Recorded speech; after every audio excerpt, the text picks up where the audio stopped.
may isang babae na may dalang panggatong sa kanyang likod at isang ahas tuklaw, desert viper, ang nagtatago sa pagitan ng mga kahoy. Bigla, tinuklaw siya nito sa balikat. Sa matinding galit, ibinagsak ng babae ang panggatong sa lupa at sumigaw. Napakapait naman ng buhay ko. Kung ako'y maglalakad, ako'y matatapilok. Kung ako'y hihiga, sasakit ang aking katawan. Kung ako'y magtatrabaho, may nilalang na sasaktan ako. Diyos ko, hindi mo ba nakikita ang aking pagdurusa?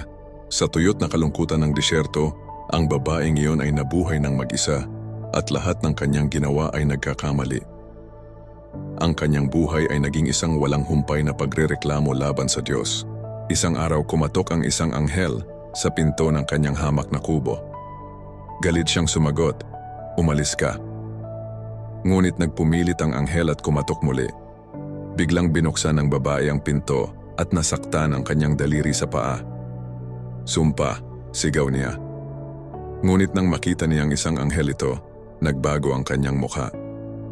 "Panginoon ko, anong ginagawa ng isang sugo ng Diyos sa napakatuyot at walang buhay na lugar?" Sumagot ang anghel, "Napansin ko na masyado kang nagrereklamo. Gusto mo bang kausapin ko ang Diyos tungkol sa buhay mo?"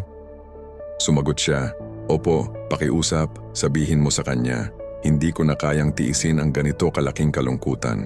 Umalis ang anghel at humarap sa Diyos, sinabi niya ang malungkot na kwento ng babae at nagtanong, "Panginoon, gaano katagal pa siya magdurusa?"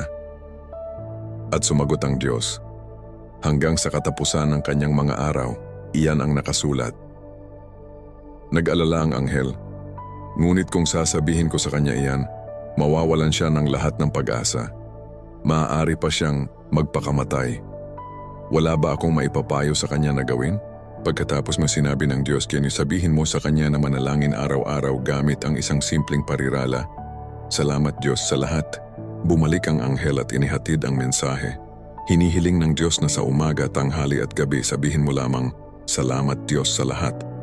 Pagkatapos nito, umalis ang anghel. Pagkaraan ng 7 araw nang siya ay bumalik, nakakita siya ng isang bagay na nakakamangha.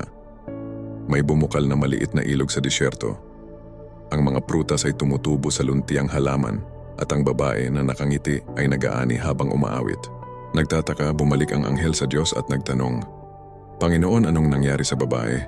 Sinabi mo na siya ay magdurusa hanggang sa siya ay mamatay." At sumagot ang Diyos, "Iyan ang nakasulat." Ngunit nagsimula siyang magpasalamat. Kapag siya ay natatapilok, sinasabi niya, "Salamat Diyos sa lahat." Kapag siya ay nadapa, inuulit niya, "Salamat Diyos sa lahat," at unti-unti, ang pasasalamat ay nagpabago sa